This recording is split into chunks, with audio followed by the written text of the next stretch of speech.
Welcome back प्यारे बच्चों। तो ब्रेक पे जाने से पहले हमने ये सुना कि यूनुस अलैहिस्सलाम की कौम किस तरीके से तौबा करके वापस सीधे रास्ते की तरफ लौट आई। लेकिन यूनुस अलैहिस्सलाम तो उस वक्त तक रवाना हो चुके थे, वहाँ से जा चुके थे। वो एक कश्ती में बैठे। कश्ती जब आगे बढ़ी तो आपको पता है क्या हुआ? समंदर की लहरें तेज़ हो गई, वो कश्ती हिलने लगी। कप्तान ने हुक्म दिया कि कश्ती का वज़न हल्का किया जाए, तो उनके पास जितना भी एक्स्ट्रा सामान था कश्ती में उन्होंने वो उठाया और उठा के नीचे फेंकना शुरू किया।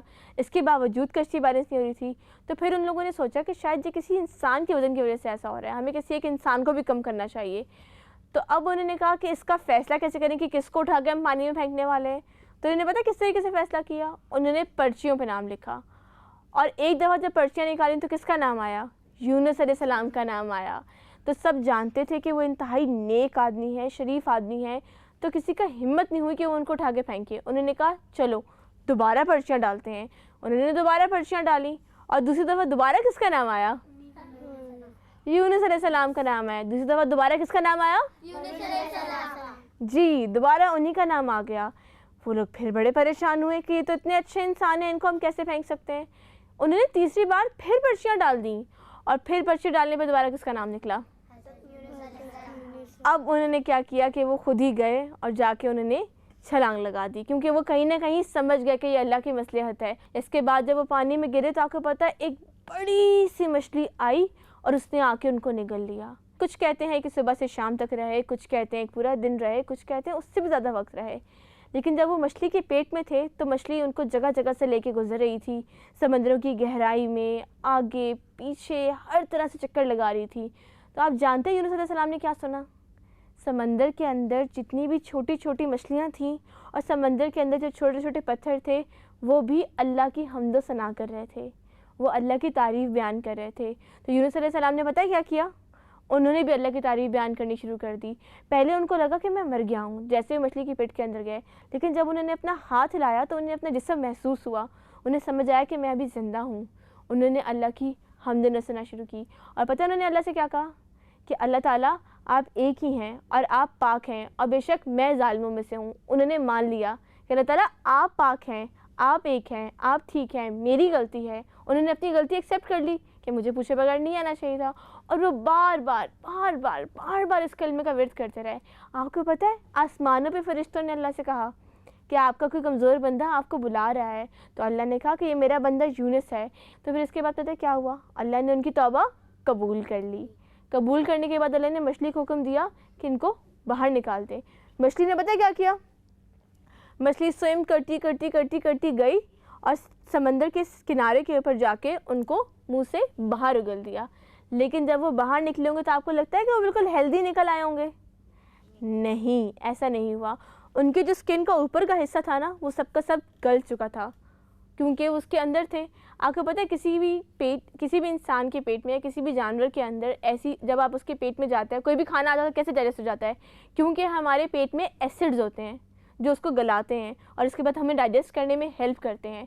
तो वो भी मछली के पेट में थे, तो उनका भी जो है ऊपर की स्किन जो थी वो हल्की हल्की सी डैमेज हो गई थी। तो उसके बाद पता है अल्लाह ने क्या किया? अल्लाह ताला मेहरबान है, अल्लाह ताला अपने बंदे पे रहम करते हैं। गलती की तो माफ़ी दी, माफ़ी करने के बाद क्या वो फिर से करम करेंगे?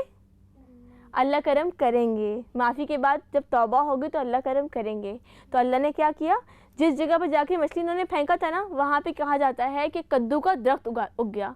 अब कद्दू का दरख्त क्यों उगा, कोई और दरख्त क्यों नहीं होगा? ये सवाल आया आपके जहन में? कद्दू की सब्ज़ी तो आपको पसंद भी नहीं होगी। कौन कौन खाता है कद्दू की सब्ज़ी घर में? खाता है कोई? एक बच्चा भी नहीं खाता।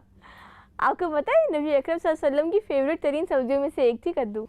तो फिर आपको पता है कि जब वो कद्दू का दरख्त क्यों होगा? क्योंकि कद्दू के जो पत्ते होते हैं वो बहुत नरम होते हैं और शगुफ्ता होते हैं, और इसके अलावा जो उसका साया होता है वो बहुत बड़ा होता है। जैसे वो पूरी की पूरी उनकी बॉडी उसके अंदर कवर हो गई। और कद्दू को आप कच्चा भी खा सकते हैं, पक्का भी खा सकते हैं, आप उसके छिलके भी इस्तेमाल कर सकते हैं और आप उसके बीज भी इस्तेमाल कर सकते हैं। तो यूज़फुल है या नहीं है? तो अब कौन खाएगा कद्दू आज के बाद से? अच्छा, इतने लोगों को मोटिवेशन मिल गई। बिल्कुल, आज सब लोग जाके अपनी वालदा से कहेंगे कि कद्दू क्या होता है हमें बताएं और हमें पका कर खिलाएं, हमें टेस्ट करना है। करेंगे या नहीं करेंगे? नबी अकरम सल्लल्लाहु अलैहि वसल्लम की फ़ेवरेट सब्ज़ी थी, आपको ट्राई करनी चाहिए, ज़िंदगी में एक दफ़ा तो ट्राई करनी ही चाहिए। फिर बताए क्या हुआ?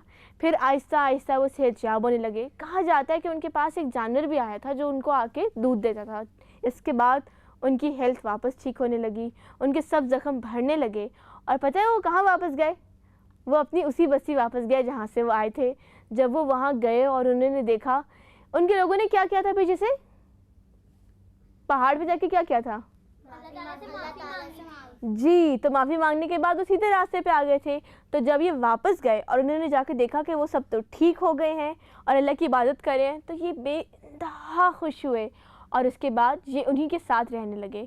और वहीं रहते रहते इबादत करते करते इनका इंतकाल वहीं हुआ, उसी कौम के अंदर हुआ। तो प्यारे बच्चों, कैसी लगी आपको ये स्टोरी? बहुत अच्छी। क्या महसूस किया आपने स्टोरी के अंदर कि हमें क्या नहीं करना चाहिए और क्या करना चाहिए? सबसे पहले तो हमें कद्दू खाना चाहिए, इसके बाद क्या समझ में आया?